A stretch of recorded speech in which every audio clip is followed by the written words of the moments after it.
Today we're testing the weirdest food combos on TikTok. Oh, you get it spicy. Oh my gosh, this does seem like something a pregnant woman would eat. Some of them look so questionable, I feel like they shouldn't exist. But people swear by them, so let's give them a try. Except Gordon Ramsay would never.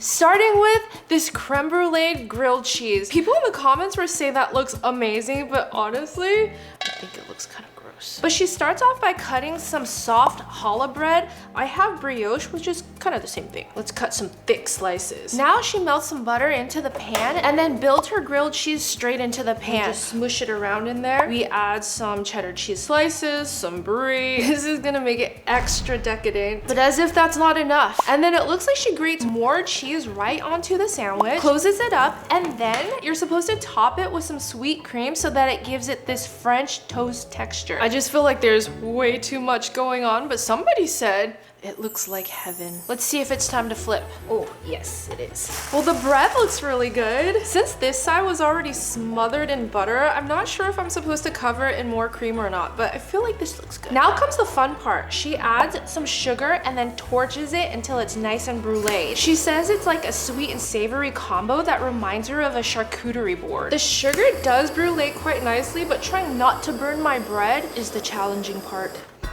Oh no! Let me spread that caramel around and let it harden. Now to test if it's bruleed enough, is it even a TikTok if they don't go like this? Oh, the brie just gushes out. Oh my goodness. That is super cheesy. And it looked so interesting that even Benny Blanco had to try it for himself. Creme brulee grilled cheese? Smashed? Oh my god. I think that means he liked it. Cheers. There's a lot going on. The side where we put the sweet cream is kind of soggy, and then the brie, if you've ever had brie melted like this before, it's just really strong and overpowers it. I don't mind the crunchy sugar on the outside though, but I'm gonna have to say this is a weird combo, and I'm gonna give it 6 out of 10. But if you didn't think that was weird enough, we're only scratching the surface. Things are about to get weirder. Our next one is how people used to do cheese and crackers, apparently. And it's supposed to be the perfect snack, but he takes some Ritz crackers, lays them down onto a baking sheet, and then you're supposed to be able to use any pickles you like. My favorite are the bread and butter pickles because they're kind of sweet and crunchy, but we're also gonna try it with the dill pickles like his. Okay, lay them on top. We'll do a row of each. Let me cut this into slices real quick. And he was very specific about the type of cheese that we have to use. Colby Jack. Just cut them into squares and lay them right on top of the pickles. Okay, now we have to pop them in the oven for 8 minutes and they become pickle cookies. Somebody said, oh my god, I've always eaten this combo, but I've never melted the cheese. You have changed my life. Somebody else said, I just tried them and they are complete dog shit. I have high hopes for these because you get that nice cheese skirt, but it wouldn't be a weird food combo if it didn't involve pickles. This one seems more on the tame side. Okay, I'm gonna try his version with the dill pickle first. We got a nice cheese skirt. The cracker seems a little soggy at the bottom because of the pickles. But here goes. The flavor is good, but I don't like the texture because heating the pickles in the oven made it lose its crunch, and that's the best part of the pickle. I also didn't love that the cracker was a little bit soggy at the bottom. Now let's see if the bread and butter chips are a little better. The idea was good, execution was bad. I don't like the texture. 5 out of 10. I'm a little late to the game on this one, but the internet's been trying Oreos with orange juice. Some people love it, some people hate it. The jury's still out, so I'll be the judge. All right, so I guess we start by pouring orange juice and grab an Oreo. It's Milk's favorite cookie, not orange juice. Let's dunk it. Feels so wrong, but it could be right. It's not terrible. Something about the orange juice doesn't penetrate through the cookie and make it soft like milk does right away, and you almost get like this candy flavored coating outside of the Oreos. I don't hate it. It reminds me of the time when Oreo made the Oreo Sour Patch Kid collab. 8 out of 10. Somebody thought it would be a good idea to make Dorito nachos with marshmallows. I don't know who came up with that idea, but somebody in the comments asked, is it bussin'?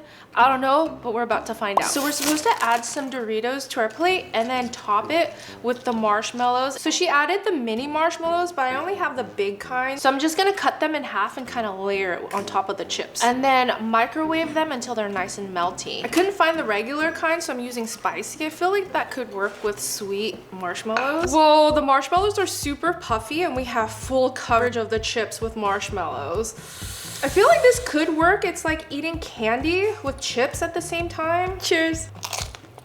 I can't decide if I like it or not. It's sticky, it's chewy, and it's sweet, and you get that sweet and salty, but I don't know if it's something I would purposely make. It's a little weird, but somehow it also works. I'm gonna give it 7 out of 10. It's just mid. For our next culinary creation, this creator asks, has anybody ever had their cornflakes cereal with cheese? No, sir, I have not, and I don't know if it's good, but he says, it's so good. I can see cornflakes being savory though, because even on the back of the box, they use cornflakes to make chicken tenders, but the way he eats it is just straight up wrong. Somebody said, I want you arrested and investigated. Here's our simple bowl of cereal, and it looks like he just tears his cheese into strips, not even melted. It'd be fine if it was just cheese and cornflakes. I think the milk in there is just what throws me off. But somebody else said, I used to melt cheese on top of Cheerios as a kid, and I thought I was Gordon Ramsay. Except Gordon Ramsay would never. All right, let's try it. Cheers. It's not terrible because cornflakes do go well with cheese.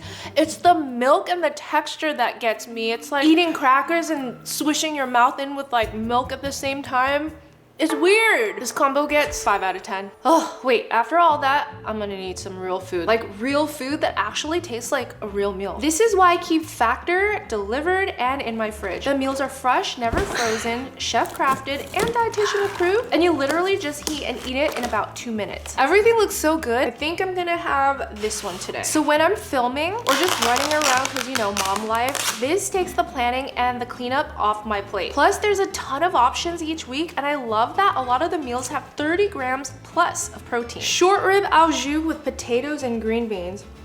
It smells incredible. Factor is now owned by HelloFresh, offering an even wider variety of meal plans to fit different tastes and lifestyles. I love switching between both brands, and now my viewers can enjoy discounts on both with me.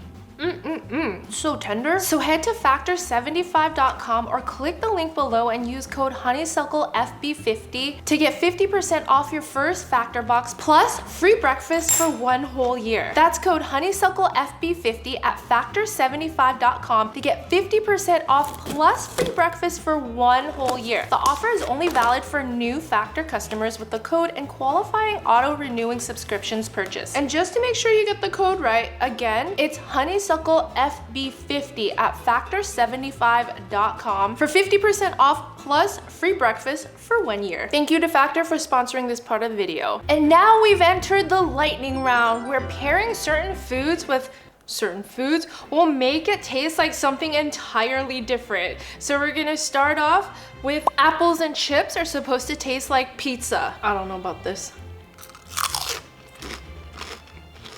No, but maybe more like chicken wings? Lemon and cinnamon is supposed to taste like Coke. This better not be like the cinnamon challenge. Actually, I'm gonna say that half works. You just get a really sour Coke. Cucumber with sugar is supposed to taste like watermelon, which kind of makes sense. Maybe not the watermelon itself, but definitely the rind. Tomato and sugar is supposed to taste like strawberries. This one I kind of believe because strawberry has similar texture as a tomato.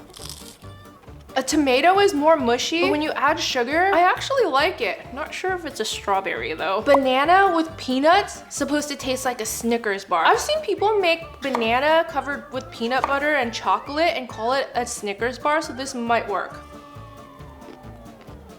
The texture's all different and you're missing the chocolate, so maybe not a Snickers bar, but banana and peanuts, pretty good. Now the weirdest combo is if you pair chocolate chip cookies with cheese, it's supposed to taste like coffee. I don't see how that could be possible, and this one might be a stretch. When you're chewing it, the texture together, you can't ever see how this can be coffee, but at the end, there's a slight bitterness that does remind me of coffee a little bit. This one like barely partially works. But speaking of coffee, let's slow things down, because in another universe, we're just Cokes with espresso and cream. Sounds like an enlightening combo. But we're gonna start by pouring the good Coke in a glass bottle into our cup already filled with ice. So he pours it almost to the top, and then we have to pull a shot of espresso. There's already enough caffeine in Coke, so I'm just gonna pull a single shot. Everybody in the comments thought this looked insane and that they had to try it. Now we add a splash of cream. I feel like I've definitely seen Coke with cream. They call it a dirty soda, but the espresso kind of takes it over the top. And somebody said, I think this could fix my car. I'm not sure what that means because it's like motor oil or something. He tops it off with a little more Coke. Let's mix it up. Fizzy. Ooh. Call me crazy, but somehow I feel like this could work. Yeah, I'm not sure about this. It's not bad. It takes you a minute to register, like, what am I tasting? Because you get the fizziness and the sweetness of the Coke and then the bitterness of the espresso in there, but it's also nice and creamy.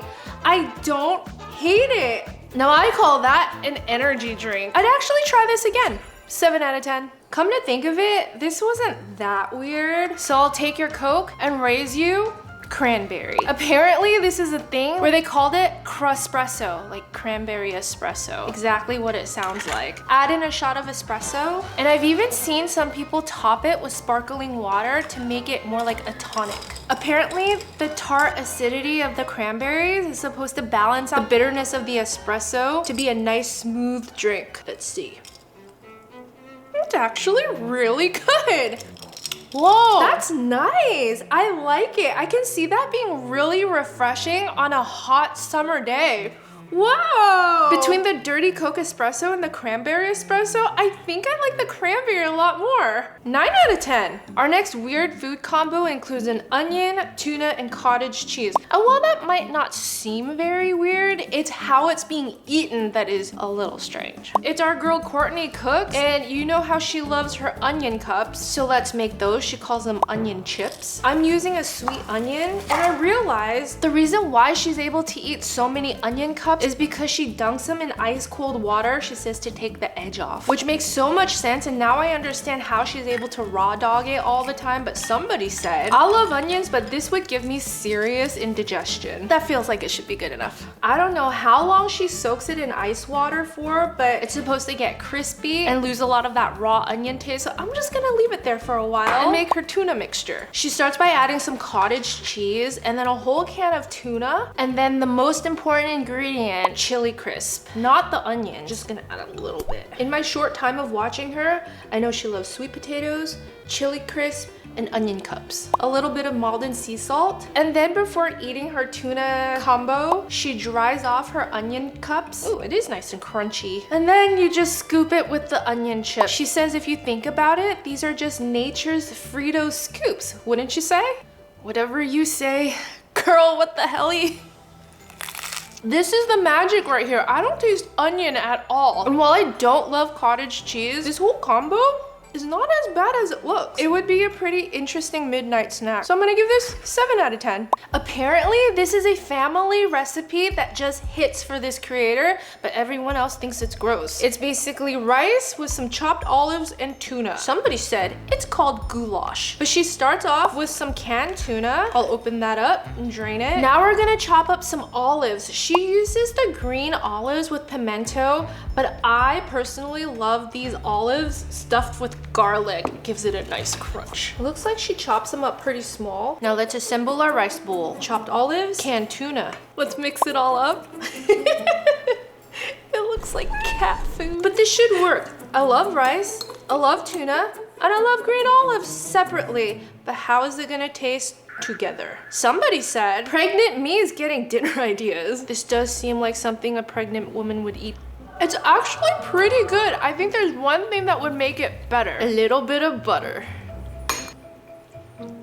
Oh yeah, it's actually really good. I would do that again. It's kind of like a struggle meal. 9 out of 10. Guys, we're entering weird territory because apparently some people like to eat their eggs topped with peanut butter and jelly. That's diabolical if you ask me. But somebody said, I've been putting jelly on my Egg McMuffin and it's so good. But this is like not the same. So I guess let's test it out. Okay, this creator starts by making an omelet. And if you want to make an omelet, you gotta break some eggs. We're gonna butter our pan. He makes an omelet, I'm gonna make my scromlet, which is basically like an easier way to make tornado eggs. Because if you saw my last egg video, this way is so much easier. Okay, let's transfer it to our plate.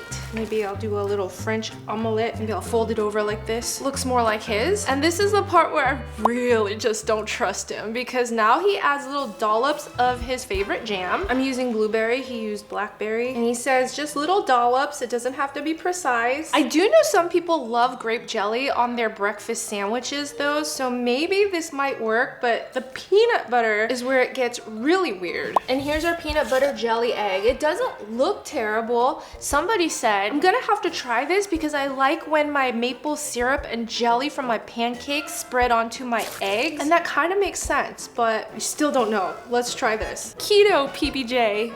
It's not terrible, and it does kind of remind me of pancakes with peanut butter jelly, but it's definitely not my favorite. 6 out of 10. Apparently, they used to make something called spicy Skittles. Can somebody verify that for me? And if they actually made it, comment spicy Skittles. But they discontinued it after a year, and now people on TikTok are going around adding sriracha to their Skittles. Don't know why anybody would want to do that, but apparently it brings out like a sweet and salty flavor. Not gonna lie, this one's not gonna be good for me. But they add some Skittles to a bowl, sometimes a cup, and then they just squirt on the sriracha, swish it around, and ooh, I think that's enough. It tastes the rainbow, not the fire. Look, I know the ones on TikTok are much more saturated with sriracha than this, but this is all I can handle.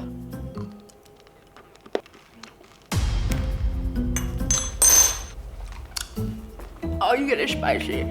Oh my gosh. Might be good for some, not good for me. 2 out of 10. But I did see a similar combo where somebody used tahini on Skittles, and this is one I could probably get down with because I feel like tahini's not that spicy. Yeah, this is also where I found out there's such thing as liquid tahini. This might give me that chamoy mango tahini vibes. It's sweet and sour with just enough spice. If you're wanting to try this weird combo, I'd say go for this. 8 out of 10. We might be crossing into rage bait territory, but this next weird food combo includes rice, egg, and Ferrero Rocher. But why does it actually look kind of good? I don't know, but we're gonna test it. He starts by adding his rice to the pan, and then we're just gonna lay down a few Ferrero Rocher chocolate truffles right on top. These are my favorite candies. It's like coated with hazelnut and chocolate, and inside there's like a cookie crisp, and then a truffle, and then a surprise hazelnut right inside. He adds 5, I feel like 2's good. And now to make our egg fried rice, he drops an egg right into the pan, and you know this egg fried rice will probably, no, definitely get a fire. If we're just letting the egg pool like this. Then he tops it with garlic, a little bit of soy sauce, chili crisp, green onion, heats up the pan, and then now we mix. Let's see, his yolk looks a little bit runny, so I'm gonna pop this yolk and let it get semi-bubbly, then I'm just gonna mix everything together. My rice is not looking as dark as his, but also the Ferrero Rochers are not really cracking, so I'm gonna have to just smush it down. Here we go. Okay, let's top it with some green onions. And then he garnishes it with a side of the Ferrero. This is definitely rage bait, but it doesn't smell terrible. Is it wrong? Yes. But somehow the chocolate kind of works with the soy sauce and the chili crisp. I can't put my finger on it, but it's not as gross as I thought. But I definitely would never try this again. This Ferrero fried rice gets 4 out of 10. Now I gotta figure out how not to waste the rest of it. But if you like this video, go watch me test TikTok's most unrealistic food hacks. Bye!